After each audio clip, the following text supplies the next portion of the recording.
Hey everyone, welcome back to the Funded Traders YouTube channel. In today's video, we're going to be taking a look at 3 rapid challenge accounts. These accounts were in phase 2, and these traders managed to pass the challenge with their varying degrees of performance. We're going to take a look at some of the metrics, data, and just overall performance of these traders. Without further ado, let's jump right in. The first account we're going to be covering is the $100,000 rapid account. Now, this trader traded a lot of NASDAQ, seemingly his favorite pair, over 82 trades taken on the NASDAQ. I mean, mostly this entire session or this entire challenge, this trader traded mainly indices. As you can see from the amount of trades taken, he traded 82 NASDAQ, US 30, Dow Jones 7, S&P 11, and then one random Euro USD trade. This trader took a total of 102 trades during the course of the challenge, or phase 2, and 31 of them were winning. So if we take a look at the win rate that is as a result of those winning trades, it's only 30%. Now, having a 30% win rate might be alarming because, I mean, just think about it. You take 10 trades, you lose 7 of those trades. That might bear negatively on you and your psychology if you're losing that many trades. So how did this trader end up passing the challenge in the first place? If he's losing 7 out of 10 trades and only winning 3, how did he stay level-headed and was able to pass the challenge in the end? Well, to find that result, we have to take a look at the average risk to reward. His average risk to reward, his or hers, this trader's risk to reward on the phase 2 was 3.75. 3.75 risk to reward. They were risking maybe 1%. They were able to gain 3.75 in return. And so that gives them an exceptional chance to pass the second stage of the challenge, because with that type of risk to reward, they would only need a 21% win rate to stay above the break-even marker. And so if we take a look at the chart or the dashboard of the progress of this trader, yes, they did go into drawdown because, as I said, the amount of trades that they were taking with the win rate that they were able to garner, they were losing more than they're winning. So if you just start losing, you open the account, it's a rapid account. You know, this account has only been active for 3 days, 3 trading days, and they were able to pass. So from the moment that they started the account, the initial balance, 100,000, their first trades instantly took them into drawdown for over 90 trades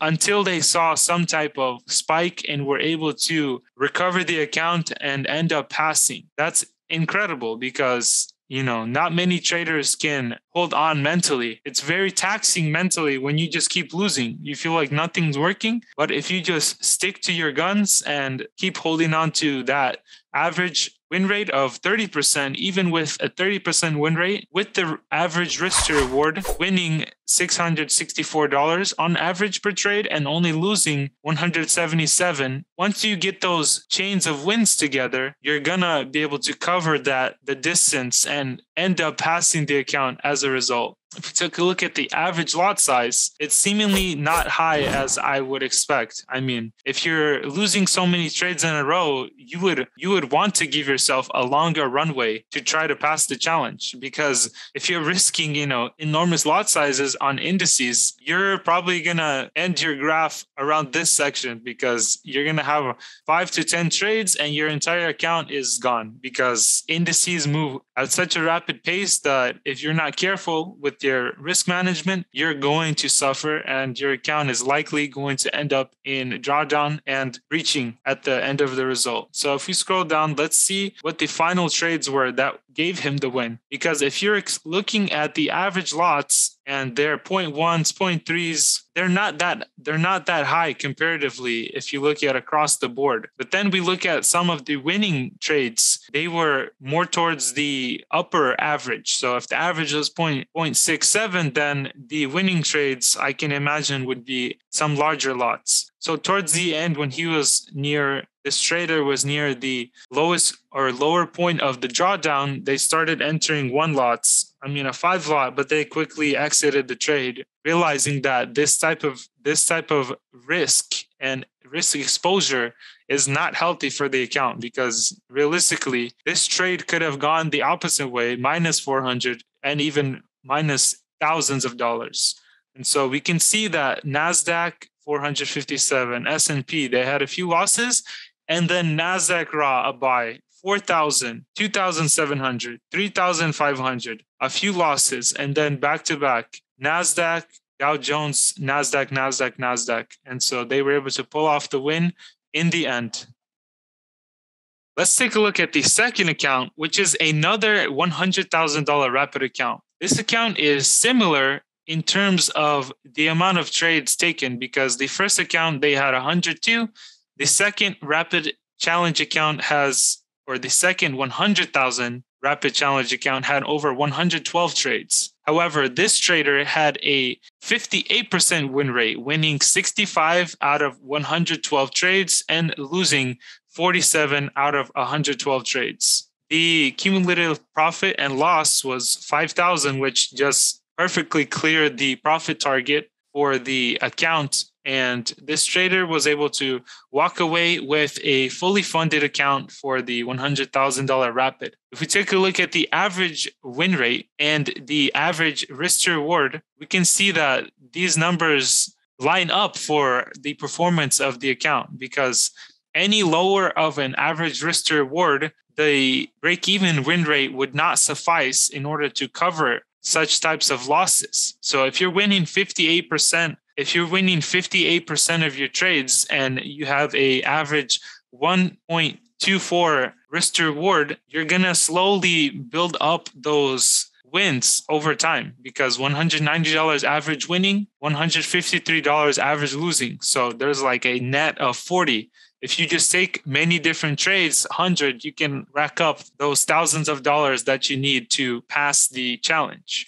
This trader also traded a lot of indices, as we can see. He traded NDX 100, Germany 30, and then a few other assets, NZD, JPY, Euro USD, and my favorite pair, or my favorite instrument besides a currency, gold. Gold, that golden goose. It just lays you a nice egg if you get into a good position. It gives you ample opportunity to swing. It's just a beautiful asset. And in times of inflation and just in an inflationary period like we're seeing now, assets that are likely to be hedged against inflation are things that contain their value very solidly, which is things like gold and other investments. And so we can see that they took 70 trades on the NDX, they took 31 trades on gold, and then, a few other trades on the various other assets. If we take a look at the average lot size, they were pretty much down the board too. I mean, you can't get more consistent than that. They were trading 2 lot sizes, and for each different asset, that obviously changes how many pips and stuff you're able to get. But if you take a close look at the other data that is visible on this chart, you can see something very clearly. What I noticed is that there is pretty much no trade that has a set stop loss, and just the average amounts of the trade and the profits per trade are not really high. Like I would expect, maybe a few thousands. Trying to climb up to the $5,000 profits, you would expect maybe a 500 here or 1,000 there.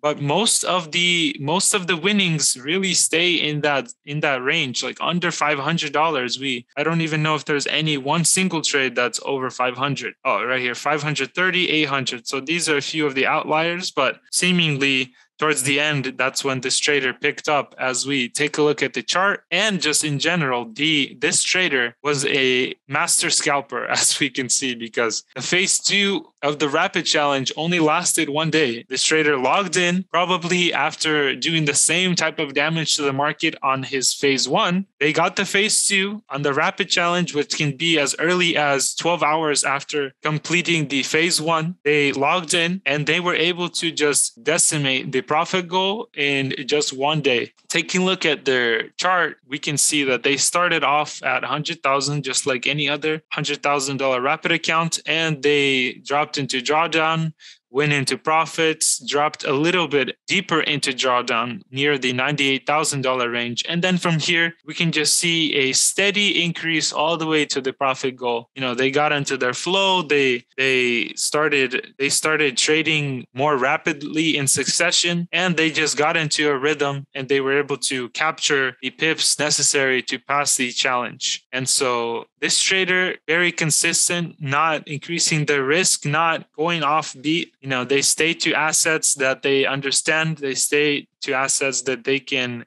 capture and get those pips that they need. So not using a stop loss doesn't mean that you're a terrible trader. You can enter and take some pips from the market and close. You don't need to hold for eons or decades to make some type of money. You can always adapt your trading style based on what you're comfortable with. Maybe you're not comfortable with holding for extended periods of time. If you're not, maybe scalping is for you. If you can hold for a day or a few days, maybe you're an intraday or a day trader. And then if you can just set a trade and have zero emotional attachment, set a trade, forget about it, come back a month later, you might find yourself with profits or a allotted risk that you are willing to take. So this trader, congrats, passing in one day is an incredible feat. So congrats to you. Really stellar performance, this type of scalping.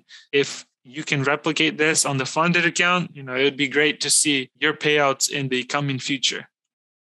And for the last account of the day, for the video, we have a $200,000 rapid challenge. Now, this challenge, as we can see, is a lot shorter in terms of trading and in terms of the amount of trades that this trader took, because let's face it, they traded GBP, JPY out of their mind. I mean, honestly, trading this many lots, 22 average lot size, is truly something to behold, because not many traders can handle that type of exposure without letting their emotions get the best of them. If we take a look at how many trades this trader took, 18 trades, 6 of them being winning and 12 of them being losing. So that might come as to a shock. Again, 30% win rate, 33% win rate. But taking a look at the average risk to reward, we can see that having an average winning trade of over 5,192 compared to an average losing trade of negative 1,500, they walked away with a 3.45 average risk to reward.